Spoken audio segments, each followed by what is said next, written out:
Elena had finally found peace. After years of heartache and betrayal, she had built a life rooted in love, stability, and quiet joy. Her marriage to Adrian was gentle and steady, and their daughter Emily was the light of their home. Elena often found herself smiling for no reason, overwhelmed by gratitude for the simple moments. Saturday mornings making pancakes, bedtime stories under soft lamplight, and the warmth of Adrian's hand in hers as they watched Emily sleep. Their home was filled with laughter, routine, and the kind of calm Elena once thought was impossible. Her design business flourished slowly but surely, and Adrian's architectural firm allowed them to live modestly but comfortably. Life wasn't perfect, but it was theirs, a life they had nurtured together from the ground up. When Elena was invited to speak at a women's leadership conference in a neighboring city, she was nervous but excited. Adrian encouraged her wholeheartedly, helping her pack and kissing her forehead at the train station. "Go inspire them," he said with a smile. "We'll be right here when you get back." But fate, as it often does, had its own plans. The return journey was meant to be brief. A storm rolled in, unexpected and fierce. The train derailed. Elena was found unconscious, with no identification and no recollection of who she was. When Adrian arrived at the hospital, the doctor pulled him aside. "She's awake," he said, "but she doesn't remember anything." Elena opened her eyes to a world she didn't recognize. The ceiling tiles were sterile, the light too white. A man sat beside her, eyes rimmed with exhaustion and hope. He looked familiar but distant, like a face in a fading dream. "Elena," he said, voice thick. "It's me, Adrian." She stared at him, silent. Her head throbbed, her chest ached, her mind was blank.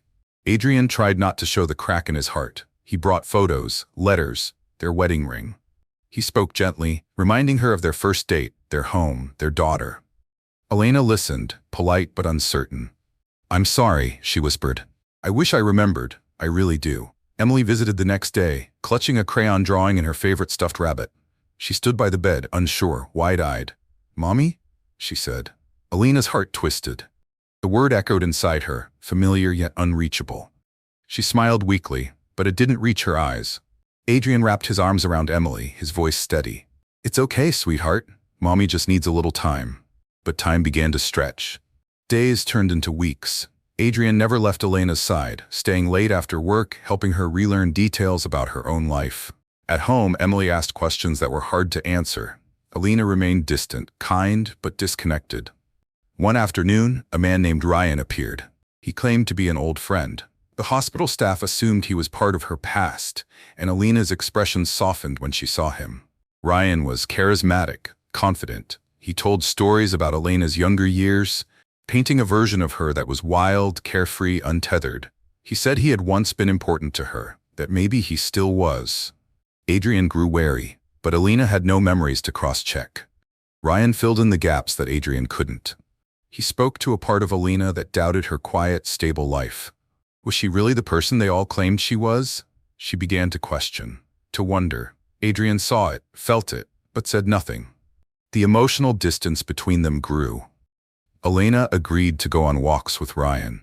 She laughed at his jokes. She asked him questions about herself, questions Adrian had already answered, but that somehow sounded more exciting coming from someone else. Adrian tried to be patient. He focused on Emily, keeping her world steady. But one night, as Elena prepared to leave with Ryan for a short outing, Emily clung to her side. "Please stay, Mommy. Let's read our story tonight." Elena hesitated. Her hand trembled. For a moment, something flickered in her eyes. Ryan stepped in.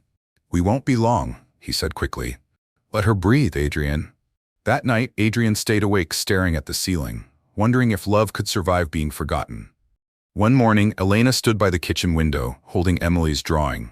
It was a picture of 3 stick figures, a tall man, a small girl, and a woman with brown hair. Above them, in shaky letters, was written, "Mommy, Daddy, me." Elena felt tears sting her eyes. She didn't remember drawing with Emily, didn't remember her giggle, her bedtime stories, her scent. But something about the picture felt real. She walked through the house that afternoon, touched the furniture, read a note in her handwriting. She stood in the garden where Adrian had built a swing for Emily. Then she found a photo album she hadn't seen before, tucked away in a drawer. Inside were candid pictures, her laughing with Adrian, her holding a newborn Emily, messy hair and sleepy smiles. She saw the way Adrian looked at her in every photo. Not posed, not perfect, just love. Something broke open in her chest. Ryan stopped visiting. Elena never asked why. Her memories didn't come back in a flood, but in fragments. A song, a scent, a shared laugh. She started journaling, filling in pieces with new memories as old ones slowly returned. One evening, she turned to Adrian and said, "I may not remember everything, but I know one thing. I choose this. I choose us." Adrian pulled her close, their embrace long and silent. Outside, Emily ran through the yard, her laughter ringing like music. Elena watched her daughter and smiled. She hadn't found her way back through memory. She had found it through love. That evening, Elena didn't go out with Ryan. Instead, she stayed home. She cooked dinner, not perfectly, but with effort. Adrian entered the kitchen, surprised. "I don't remember the recipe," she said, "but I wanted to try." They sat together, not talking much, but not needing to. Later that night, Elena sat by Emily's bed. She read slowly, stumbling over words, but Emily beamed. "You sound like Mommy again," she whispered, sleepily. Tears rolled down Elena's cheeks. Adrian watched from the doorway, his heart full and fragile.